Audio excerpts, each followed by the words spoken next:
वाहिगुरु जी का खालसा, वाहिगुरु जी की फतेह। अरदास प्रार्थना कैसे की जाती है, अरदास में क्या मांगना चाहिए और कैसे की हुई अरदास को पूरा करें, इन सब सवालों के जवाब सुखमनी साहब की 20वीं अष्टपदी में है, जिसकी विचार गुरु साहब की कृपा से हम सब मिलजुल कर करेंगे और इन उपदेशों को मन में बसाने का प्रयास करेंगे। तो पहले श्लोक पढ़ते हैं। श्लोक। फिरत फिरत प्रभ आया, परया तो सरणाए, नानक की प्रभ बेनती, अपनी भक्ति लाए। फिरत फिरत भाव भटक भटक कर, ऐ प्रभु अब मैं तेरे द्वार पर आया हूँ।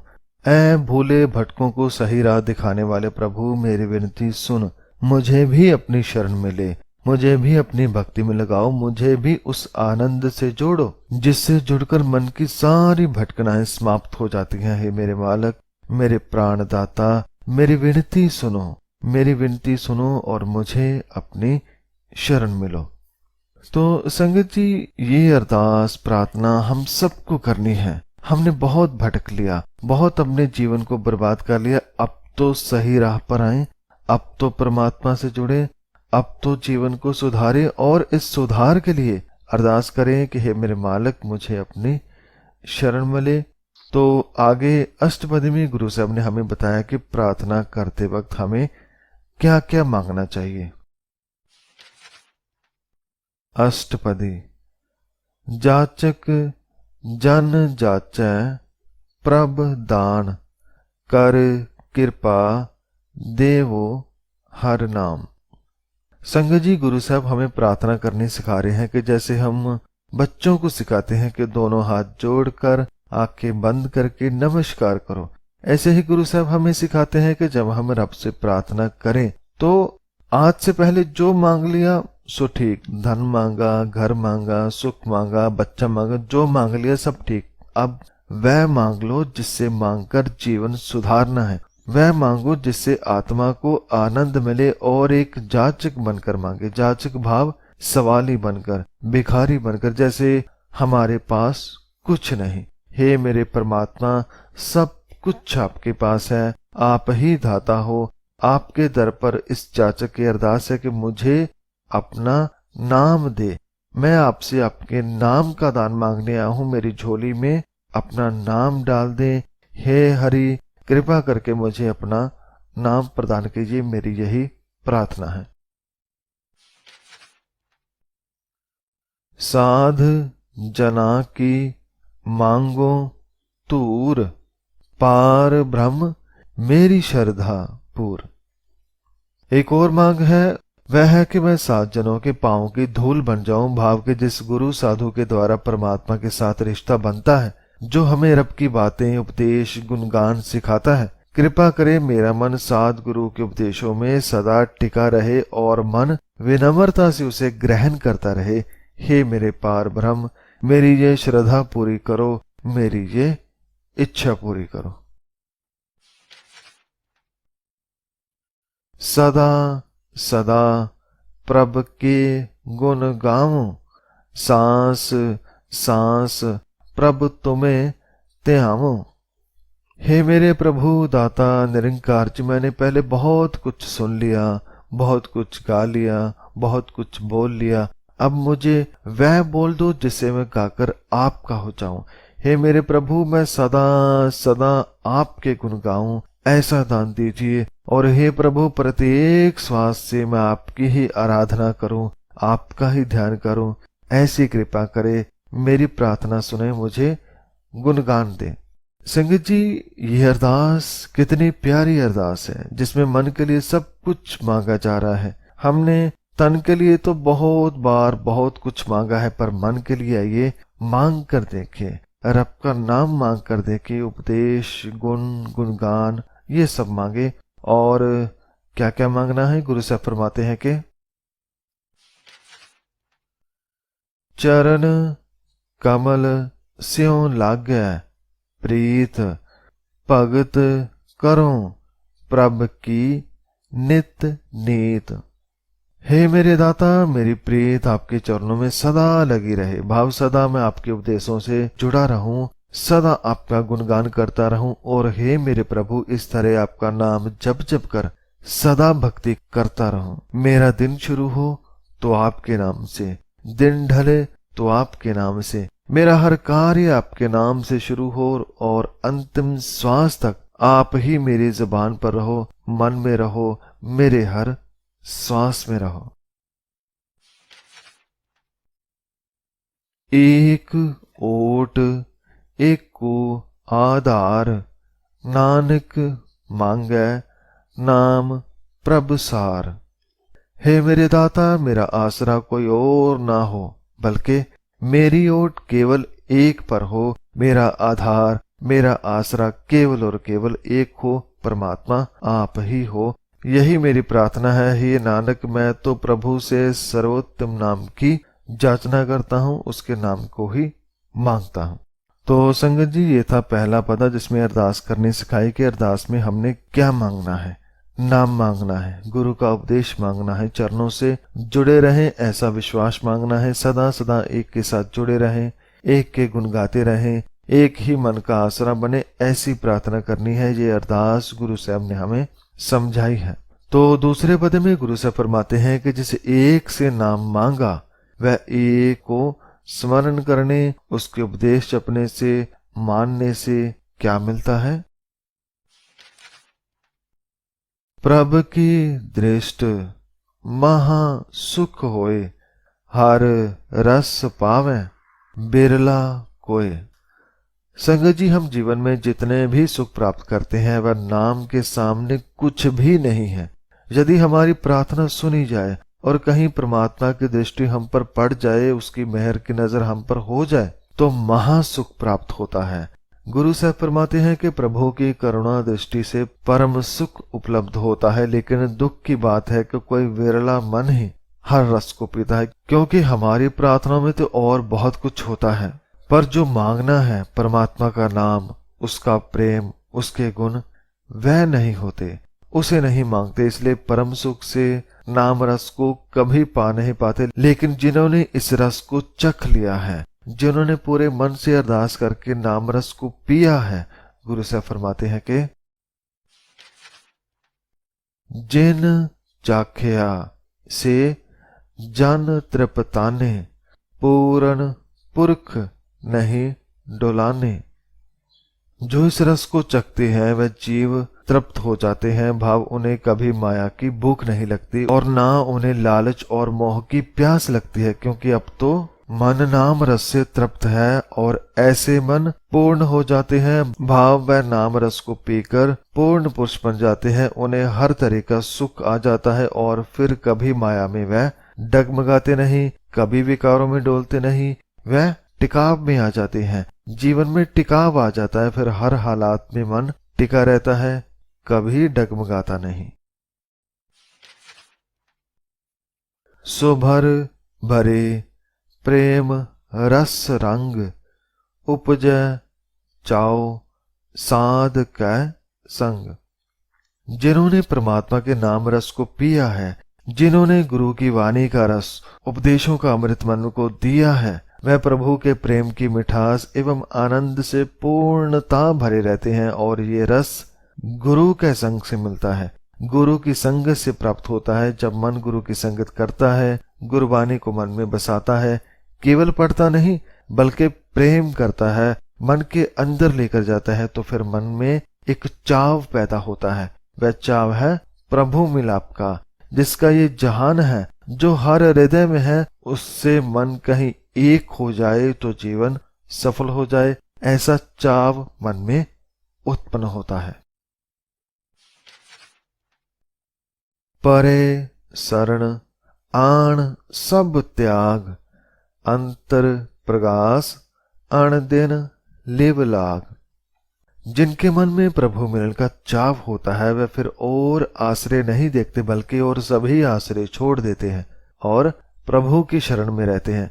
एक ही रास्ते पर चलते हैं, परमात्मा के रास्ते पर। फिर चाहे कुछ भी हो जाए, भगत जन जाचक कभी उसकी राह नहीं छोड़ता, चाहे कितने भी कष्ट क्यों ना आए, और ऐसे मनों में ही प्रकाश होता है। जितना वे परमात्मा के पास होते जाएंगे, मन में प्रकाश बढ़ता जाएगा, उतना ज्यादा वे नाम से जुड़ेंगे। और किसी खास वक्त नहीं, बल्कि हर वक्त, अन दिन, हर पल प्रभु चरणों में लिव लगी रहेगी। संगत जी, लिव लगने का भाव है काम काज करते हुए, सोते जागते हुए। भाव हर वक्त मन सदा सुचेत रहता है, सदा सत्य से जुड़े रहता है। जो ऐसे नाम जपते हैं, गुरु साहब फरमाते हैं कि बड़ भागे जपया प्रभ सोए, नानक नाम रते सुख होए। जो ऐसे दिन रात एक से जुड़े हैं, वह बड़े भाग्य वाले कहलाते हैं। और बड़भाग्यों ने ही, बड़े भाग्य वालों ने ही प्रभु को जपा है, उसका स्मरण किया है, उससे प्रेम किया है। हे नानक, जो प्रभु के नाम में मग्न रहते हैं वे सुख पाते हैं। संगत जी, जो मन गुरबाणी द्वारा परमात्मा से जुड़ते हैं, उनके मन में सुख बढ़ता जाता है, क्योंकि मन टिकता जाता है, मन को रब का हुक्म समझ में आता जाता है। तो ये था दूसरा पदा। तो तीसरे पद में गुरु साहब समझा रहे हैं कि जाचक ने, भाव जिस मन ने प्रार्थना करनी सीख ली है कि अरदास कैसे करनी है, क्या क्या मांगना है, तो अब उसे पूरा करना है। तो जिस मन ने जो मांगा उस पर यदि काम किया जाए, भाव गुरु द्वारा जो मन नाम से जुड़ा, उपदेशों को जिया, नाम को कमाया, तो उसकी जो प्रार्थना है, जब उस पर काम किया तो वह अरदास पूरी हो जाती है। कैसे? सेवक की मनसा पूरी भई, सतगुर ते निर्मल मत लई। सेवक जो पूरे मन से रब के नाम के उपदेशों के, उसके गुणों को मांगता है, मन को परमात्मा से जोड़ने की जो सेवक अरदास करता है, गुरु से फरमाते हैं कि वह अरदास पूरी हो जाती है। सेवक की मनोकामना पूर्ण हो जाती है। कैसे हुई? जब मन ने जो मांगा उस पर कर्म किया। केवल मांग लिया और कर्म न किया तो वह चीज हमें नहीं मिलती। गुरु साहब फरमाते हैं कि मन ने जब से सतगुरु से निर्मल उपदेश लिया है, जब से गुरु के उपदेशों को मन ने ग्रहण किया है, तब से मन की मंशा पूरी हो गई, प्रार्थना पूरी हो गई। और संगत जी, साफ और निर्मल मन का प्रेम फिर एक तरफा नहीं रह जाता, परमात्मा भी उस पर कृपा करता है। जन को प्रभ होयो दयाल, सेवक किनो सदा निहाल। सतगुरु के उपदेशों से जिसने मन को जगा लिया है, ऐसे सेवक पर, अपने सेवक पर प्रभु कृपाल हो गया है, दयाल हो गया है। अपने सेवक को हमेशा के लिए उसने कृतार्थ कर दिया है। भाव हमेशा सदा निहाल, सदा खुश रहने का सुख परमात्मा ने दे दिया है। सदा खुश का भाव है जैसे फूल खिला रहता है, चाहे कैसा भी तूफान आए, धूप आए, जो टूट ही क्यों न जाए, वह खिला ही रहता है। संगत जी, फूल तो फिर भी समय आने पर मुरझा जाता है, पर सेवक का मन यदि परमात्मा से जुड़ा रहे तो कभी नहीं मुरझाता। और सेवक को क्या क्या मिलता है? बंधन काट मुक्त जन भया, जन्म मरण दुख ब्रह्म गया। जिसके मन की मंशा पूरी हो जाए, जिसकी अरदास सुनी जाए, उसे फिर कुछ ऐसा भी मिलता है जिसका उसने सोचा न था। भाव जब हम सत्य मांगते हैं तो सत्य मिलने से झूठ अपने आप चला जाता है, ये फायदा होता है। जब हम नाम धन मांगते हैं तो माया का धन, भाव विकार दुख, ये अपने आप चले जाते हैं। गुरु से फरमाते हैं कि अरदास पूरी होने से सेवक के माया के बंधन कट गए हैं और उसने मोक्ष प्राप्त कर लिया है। मोक्ष भाव व विकारों से मुक्त हो गया है, बुराई से दूर हो गया है और उसका जन्म मरण दुख एवं दुविधा दूर हो गया है। भाव रोज रोज का मरना रुक गया है और मन की सभी दुविधाएं दूर हो गई हैं, क्योंकि मन में विवेक आ गया है, मन में नाम का रस आ गया है, मन सहज में आ गया है। और क्या कुछ मिला?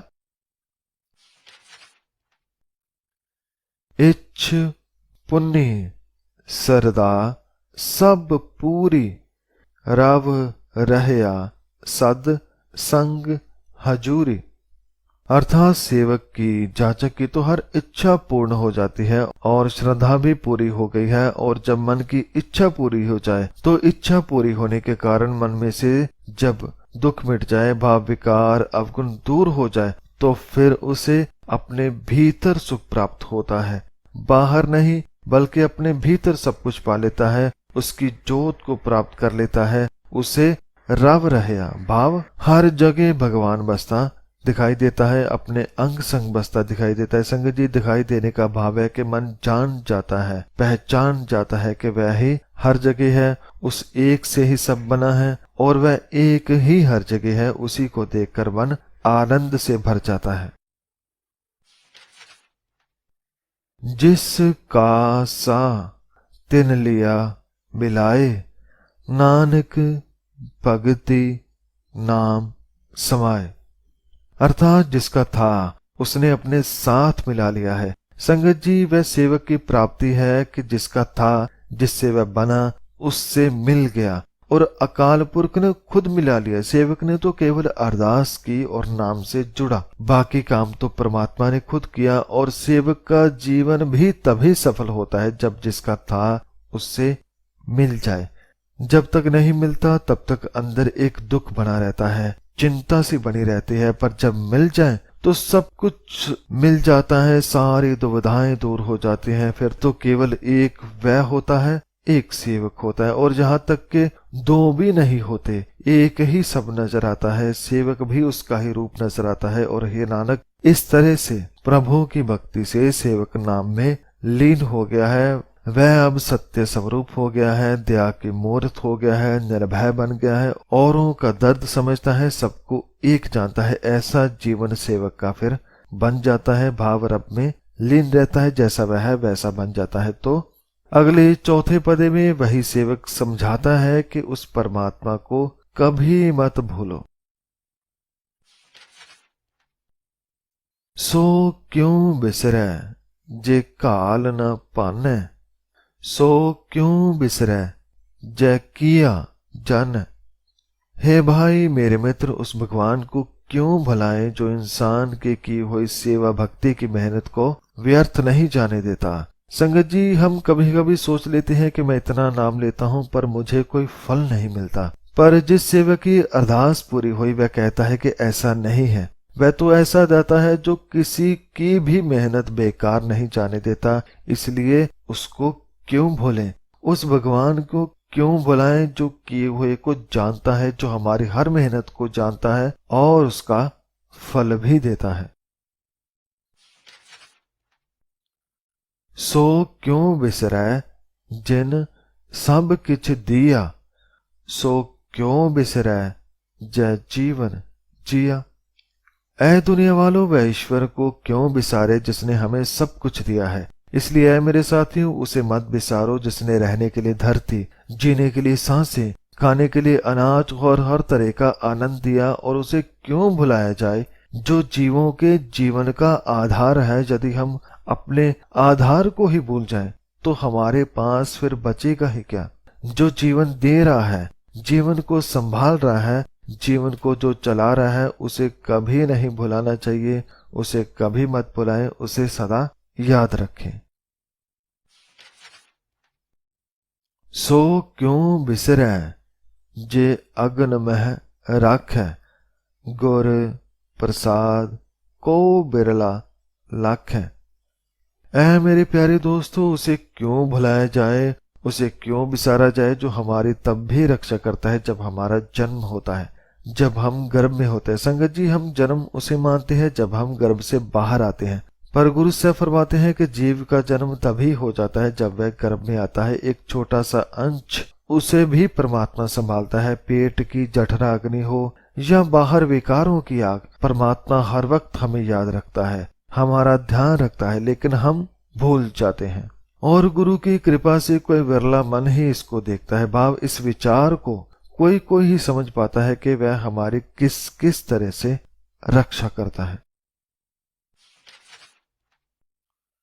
सो क्यों बिसरै जे बिख ते काढ़ै, जन्म जन्म का टूटा गांढ। उस ईश्वर को क्यों भुलाए जो मनुष्य को विष से, जहर से, भाप पाप से बचाता है। संगत जी, सेवक जानता है कि मैं पहले कैसे कैसे विचारों से घिरा था। वह विचार जहर के समान थे जो रोज तिल तिल करके आत्मा को मारते थे। पर जब अरदास की, नाम से जुड़े, उपदेश मन में बसाए तो उन उपदेशों के रस ने मन के जहर को दूर कर दिया। इसलिए हम उसे क्यों भूलें जो हमें इस जहर से बचाता है, जो इस जहर को दूर करके अपने आप से जन्म जन्मांतरों से बिछड़े हुए मन को अपने साथ मिला लेता है। ऐसे दयालु दाता को, ऐसे प्रेम के सागर को हम क्यों भूलें, उसे सदा याद रखें। गुर पूरै तत एह बुझाया, प्रभ अपना नानक जन त्याया। अर्थात पूर्ण गुरु ने मुझे ये वास्तविकता समझाई है। भाव, एक सेवक ये बात समझता है कि मुझे जो कुछ भी मिला वह गुरु से मिला। वह गुरु जो रब का रूप है, जो उससे मिला है, वह हमें भी एक से मिलाता है। और सिखों को, सेवकों को गुरु समझाता है कि जिसने तुम्हें अवगुणों से निकाल कर नाम से जोड़ा, जहां पर सुख है, आनंद है, उसे कभी मत भुलाना। और हे नानक, उन सेवकों ने तो फिर केवल अपने प्रभु का ही ध्यान किया है, केवल उससे ही जुड़े रहे हैं, उसे कभी नहीं भुलाया। तो इस पदे के बाद 5वें पदे में गुरु साहब फरमाते हैं कि साजन संत करो एह काम, आण त्याग जपो हर नाम। गुरबानी में संत गुरु के लिए भी आया है, परमात्मा के लिए भी आया है, और उनके लिए भी जो सत्य के मार्ग पर चल रहे हैं। जब किसी शब्द को हम समझ तो उस शब्द की चाल से हमें पता चलता है कि यहाँ पर किसकी बात हो रही है। तो संगत जी, गुरु से फरमाते हैं कि सेवक बन जाना, संत बन जाना, भक्त बन जाना बहुत बड़ी बात है, पर इसके ऊपर टिके रहना इससे भी बड़ी बात है। क्योंकि जब कोई मन किसी अवस्था पर पहुंचता है और यदि मन फिर से माया के चक्कर में, अहंकार आदि विकार में फंस जाए तो वह सेवक के रूप में होकर भी जीवन को बर्बाद कर लेता है। इसलिए गुरु साहब बार बार ये समझा रहे हैं कि हे मेरे साजन संत जनों, हे परमात्मा के रास्ते पर चलने वालों, ये एक काम करो। क्या काम? वह काम जिससे तुम्हें सुख मिलता है, भाव परमात्मा से जुड़ने का। मन कहेगा मैं तो जुड़ा हूं, लेकिन गुरु साहब कहेंगे जरा भीतर जाकर देखो किससे जुड़े हो, रब से या अहंकार से, एक से जुड़े हो या लोभ से। इसलिए संत जनों, खुद को सावधान रखो और अन्य सब कुछ छोड़कर भगवान के नाम का जाप करो, पूरे मन से करो, किसी विकार को अपने ऊपर हावी मत होने दो। संगत जी, आजकल हम देखते हैं कि कितने संत बाबा हैं पर विकारों से भरे। वे परमात्मा का नाम लेते हुए भी अंदर से रब से टूटे हुए हैं। वे मुख से नाम लेते हैं पर अंदर से तार टूटी हुई है। तार तो विकार से जुड़ी है, निरंकार से नहीं। सिमर सिमर सिमर सुख पाओ, आप जपो अवरह नाम जपाओ। हे संत जनों, ऐ सेवक जनों, रब से फिर से जुड़ जाओ, खुद को संभालो और एक को सिमरो, एक का स्मरण करो, एक का सिमरण करो, एक को याद करो और सिमर सिमर कर सुख पाओ। ऐसी प्रभु की भक्ति द्वारा ये संसार सागर पार किया जा सकता है। याद रखो, जब तक जीवन है तब तक विकार भी हैं। इनसे दूर रहने के लिए हर पल रब से जुड़े रहना है, उसी का नाम पार लगाता है। पार जाने के लिए क्या करना है? गुरु साहब फरमाते हैं कि भगत पाए तरिए संसार, बिन भगति तन होसी चार। भक्ति हो तो भाव से भरी, भाव प्रेम से भरी, श्रद्धा से भरी। यदि प्रेमा भक्ति करें, प्रभु उपदेशों को केवल पढ़े ना बल्कि प्रेम करें, मन में बसाएं, तो ही संसार सागर से पार हुआ जा सकता है। क्योंकि प्रेमा भक्ति के बिना तो ये शरीर केवल सार है, भाव भस्म है। बिना प्रेम को तो यह शरीर केवल राख है और कुछ भी नहीं। सर्व कल्याण सुख निध नाम, बूढ़त जात पाए विश्राम। सर्व भाव सभी कल्याण भाव मुक्ति मोक्ष निधि भाव खजाने। सभी तरह के मोक्ष कल्याण सारे सुखों के खजाने नाम में हैं। यदि मन परमात्मा के उपदेशों से जुड़ा रहे तो बूढ़त भाव डूबने से विकारों में करने से मन बच जाता है। जैसे कहते हैं कि डूबते को तिनके का सहारा, तो मन जब विकारों के समंदर में डूबता है तो वहां नाम का ही सहारा होता है। इसलिए यदि हम सेवक बने हैं, संत बने हैं, भक्त बने हैं तो विकारों से बचे रहने के लिए सदा रब से जुड़े रहना है और जरा सा भी विकारों की तरफ नहीं जाना है। यदि उस तरफ गए तो उससे बाहर ना निकल पाएंगे। हम दुनिया की नजरों में तो हो सकता है बहुत बड़े संत बन जाएं, लेकिन रब की नजरों में गिर जाएंगे, खुद को फिर से उसी दलदल में फंसा लेंगे जहां से निकले थे। इसलिए प्रभु से, उसके गुणों से जुड़े रहो। हमें ऊंचा या बड़ा नहीं बल्कि सच्चा और अच्छा बनना है। सगल दुख का होवत नास, नानक नाम जपो गुणतास। गुणतास भाव गुणों का खजाना। हे नानक, जो सारे सुखों का खजाना है, जिसके जपने से सारे दुखों का नाश हो जाता है। भाव जिन उपदेशों को मन में बसाने से मन के विकार दूर हो जाए, मन निर्मल हो जाए, उन उपदेशों को, रब के नाम को सदा जपते रहो, उससे दूर मत होना। उसी में सारे गुणों के खजाने हैं जो जीवन को सुंदर बनाते हैं। तो इस पदे के बाद छठे पद में गुरु साहब समझाते हैं कि यदि मन सही हो जाए, सेवक बन जाए, सच्चा सेवक जो नाम से टूटा नहीं, तो उसकी हालत कैसी होती है, कैसा उसका जीवन होता है। जिसकी अरदास सुनी जाए वह कैसा बन जाता है, उसके बारे में फरमाते हैं कि उपजी प्रीत प्रेम रस चाओ, मन तन अंतर एही सुआओ।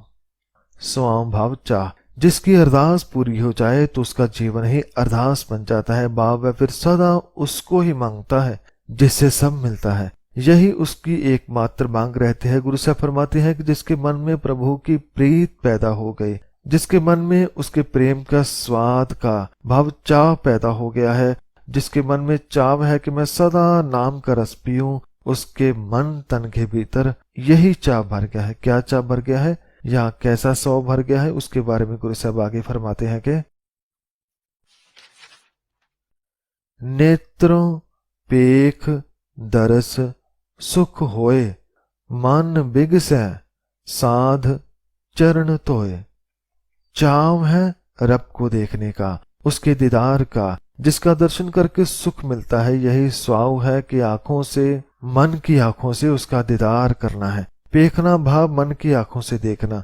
मन जब परमात्मा को हर किसी में देखता है, भाव जब मन महसूस करता है कि वही हर जगह है, तो ये देखना ही मन का सुख है। और जिसके कारण दिखाई दिया उस गुरु के चरण, साधक के चरणों से मेरा मन सदा जुड़ा रहे, यही चाव है। क्योंकि गुरु से जुड़ने से मन खिला रहता है। जीवन में चाहे कैसी भी चिंता आए, पर जब मन गुरु से जुड़ा रहता है तो मन खिला रहता है, तूफानों में भी मुरझाता नहीं।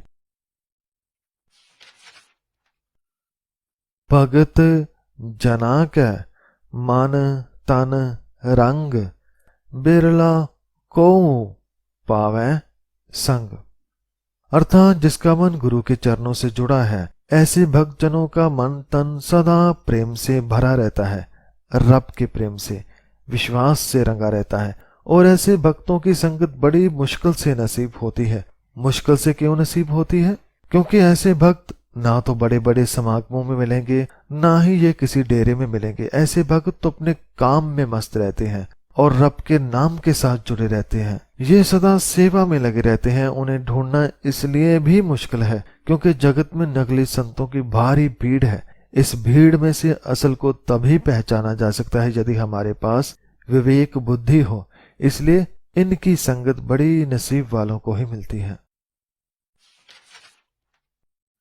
एक बस्त दीज्य कर मया, गुर प्रसाद नाम जप लया। संगत जी, जब हम पाठ करने बैठते हैं तो पाठ शुरू करें या खत्म, दोनों समय हम जो भी मांगते हैं वह केवल तन से जुड़ा होता है या परिवार से, पर मन के लिए हम कुछ नहीं मांगते। इसलिए कोशिश होनी चाहिए कि मन के लिए भी कुछ मांगा जाए कि हे गुरु पातशाह, पाठ करने में मन लग सके, जो पढ़ूं उस पर अमल कर सकूं, ऐसी बख्शिश करना, ऐसी मेरी प्रार्थना पूरी करना। तो संगत जी, ऐसी ही दात सेवक मांगता है कि हे ईश्वर, दया करके हमें एक नाम वस्तु प्रदान कीजिए। और वह नाम उपदेश कहाँ से मिलता है? गुरु से। इसलिए हे परमात्मा, मेहर कर ताकि गुरु की दया से आपका नाम जप सके, आपकी वाणी से जुड़ सके, आपके गुणों को मन समझकर जी सके, ऐसी दया करो, मेहर करो। और जो गुरु के प्रसाद को ग्रहण करता है, जो गुरु के उपदेशों को जीता है, उसे वह दात मिल जाती है। ताकि उपमा कहीं ना जाए, नानक रहया सर्ब समाए। और जिसे वह दात मिलती है, वह एक बस नाम जिसे मिलता है, वह धन्य हो जाता है, गुणों से भर जाता है, सुखों से भर जाता है। गुरु साहब फरमाते हैं कि जिसकी वस्त इतनी महान है, वह खुद कितना महान होगा। सच में उसकी वड्याई बहुत महान है, उसकी उपमा वर्णन नहीं की जा सकती। हे नानक, ऐसे सेवक को जिसके मन में उसके नाम का प्रकाश हो गया है, वह फिर प्रभु को हर जगह देख पाता है, सभी में देख पाता है। वह समझ जाता है कि हर किसी में, हर कहीं वही एक ही है, दूसरा यहाँ और कोई नहीं। तो अगले 7वें पद में वह सेवक जिसकी अरदास पूरी हुई, उसके मन को वाहिगुरु कितना प्यारा लगता है, उसके बारे में वर्णन है।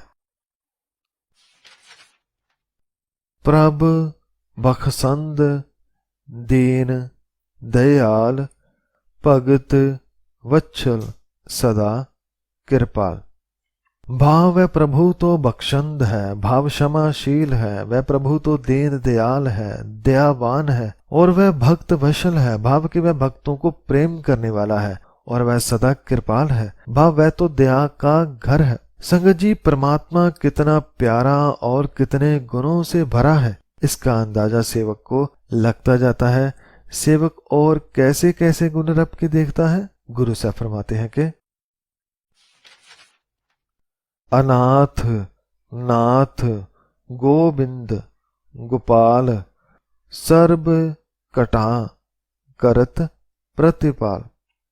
वह गोविंद गोपाल परमात्मा तो अनाथों का नाथ है, वह तो बेसहारों का सहारा है, टूट चुके मनों का मददगार है, हर रोग की वह दवा है, वह सर्ब घटों की, भाव सभी शरीरों की, सभी दिलों की प्रतिपालना करने वाला है, पालन पोषण करने वाला है।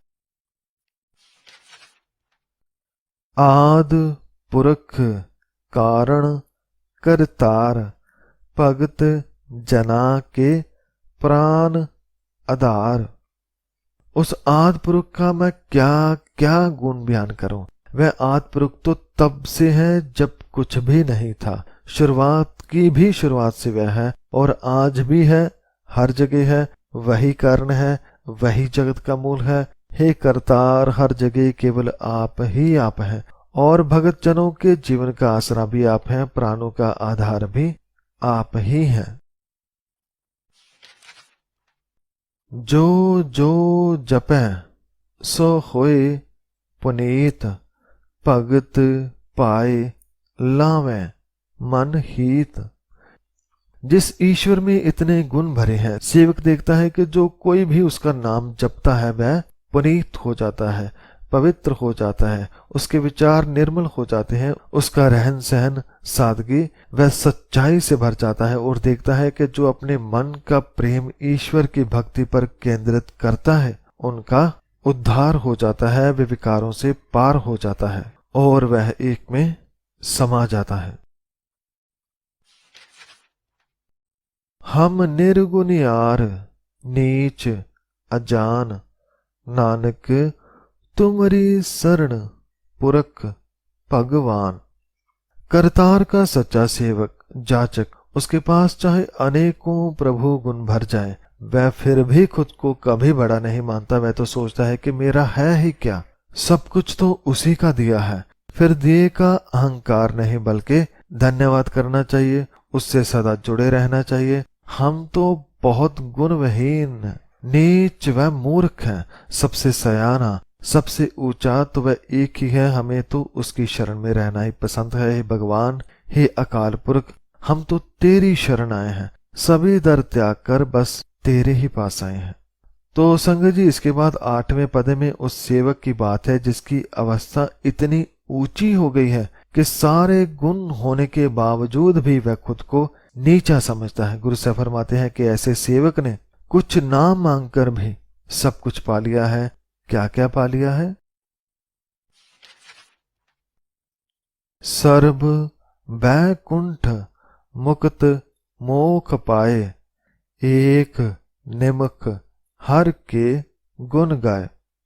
उस सेवक ने क्या क्या पाया? गुरु साहब फरमाते हैं कि लोग एक स्वर्ग के लिए तरसते हैं, उसने तो जितने भी स्वर्ग लोग मानते हैं, जितने भी सुख वहां मिलते हैं, वह सारे ही यहाँ प्राप्त कर लिए हैं। उसने तमाम स्वर्ग और मोक्ष प्राप्त कर लिए हैं। किसने? उस सेवक ने जिसका तन मन परमात्मा से जुड़ा है। वह तो इतना ज्यादा जुड़ा है कि वह जब एक क्षण भर के लिए भी भगवान की महिमा करता है तो उसे उस नाम से सब कुछ प्राप्त हो जाता है। और क्या क्या प्राप्त होता है? अनक राज भोग बढ़ियाई, हर के नाम की कथा मन पाई। अर्थात जिस सेवक के मन को हर के नाम की कथा मीठी लगने लगती है, जिसे उसका नाम लेना अच्छा लगता है, जिससे उसे प्रेम है, वह मानो अनेक राज्य भोग पदार्थ एवं उपलब्धियां प्राप्त करता है। भाव के जो सुख राज्य में या किसी और पदार्थ में है, वह सभी सुख परमात्मा के नाम से उसे मिल जाते हैं। और क्या क्या प्राप्त होता है? बहु भोजन कापर संगीत रसना जपती, हर हर नीत। जिस सेवक ने अरदास की, जिस जाचक ने प्रार्थना करके उस पर कार्य किया, परमात्मा से जो जुड़ा, जिसकी रसना सदैव हरि परमेश्वर के नाम का जाप करती रहती है, उसने मानो अनेक प्रकार के भोजन, वस्त्र एवं संगीत का आनंद प्राप्त कर लिया है। संगत जी, हम आनंद खाने में ढूंढते हैं, कपड़ों में ढूंढते हैं कि कुछ नया ब्रांड मिल जाए, कुछ नया खाना मिल जाए, कुछ नया पहनने को मिल जाए, या नए नए गाने संगीत हमें मिले जिससे हम आनंद प्राप्त कर सके। पर सेवक ऐसे सभी आनंद एक साथ परमात्मा के नाम से प्राप्त कर लेता है। वह फिर सदा उसके नाम को ही सुनता है, उसे ही खाता है, उसे ही पहनता है, भाव गुणों का, प्रभु गुणों का तन मन पर श्रृंगार करता है, उसी में सारे सुख प्राप्त हो जाते हैं। भली सुकर्णी शोभा तनवंत, हृदय बसै पूर्ण गुरमंत। यहाँ गुरु साहब ने नाम नहीं बल्कि गुरुमंत्र लिखा। भाव नाम ही गुरु का उपदेश है, इसको जपना है, पढ़ना है, समझना है, इसको जीवन में अपनाना है, यही प्रभु गुण है। गुरु साहब फरमाते हैं कि जिस सेवक के हृदय में पूर्ण गुरु का मंत्र बसता है, उसके कर्म शुभ हैं, उस सेवक को शोभा मिलती है और वही धनवान है। भाव उसके पास गुणों की दौलत है जो उसे अमीर बनाती है, उसके कर्म नाम की वजह से शुभ हो गए हैं, वह सच्चे कर्म करता है और ये कर्म ही उसकी शोभा बढ़ाते हैं। तो संगत जी, आखिर में गुरु साहब फरमाते हैं कि साध संग प्रभ देह निवास, सर्ब सुख नानक परगास। सेवक की सदा यही अरदास है कि जो कुछ प्राप्त हुआ है वह सदा बना रहे, मन का आनंद बना रहे, इसलिए सदा चाहता है कि गुरु का संग बना रहे। हे मेरे मालिक, मुझे सदा साध संग में स्थान दें, मैं सदा गुरु के संग से जुड़ा रहूं, गुरुवाणी से जुड़ा रहूं, आपके उपदेशों को पढ़ता और मानता रहूं। हे नानक, इस संगत में ही, गुरु के उपदेशों में ही, प्रभु के नाम में ही सारे सुखों का प्रकाश है, सारे सुखों का सार है। तो संगत जी, ये थी 20वीं अष्टपदी। गुरु साहब ने सबसे पहले हमें अरदास करनी सिखाई कि अरदास कैसे करनी है, क्या मांगना है और जो मांगा उस पर कैसे काम करना है। कैसे उसे पूरा करना है। ये सब गुरु साहब ने समझाया और साथ में जाना कि जिसकी अरदास पूरी होती है वह क्या क्या प्राप्त करता है। तो संगत जी, इस प्रेम और प्रार्थना से भरी अष्टपदी के बाद अगली अष्टपदी के विचार गुरु साहब की कृपा से आने वाली कथा में समझेंगे। तो अंत में श्री गुरु ग्रंथ साहब जी को बारंबार प्रणाम है, जो उन्होंने हमें इतने गहरे ज्ञान और प्रभु गुणों से भरे उपदेशों के दर्शन करवाए। और संगत जी, आप सबका भी कथा सुनने के लिए धन्यवाद। हुई तमाम गलतियों के मैं क्षमा चाहता हूँ। वाहिगुरु जी का खालसा, वाहिगुरु जी की फतेह।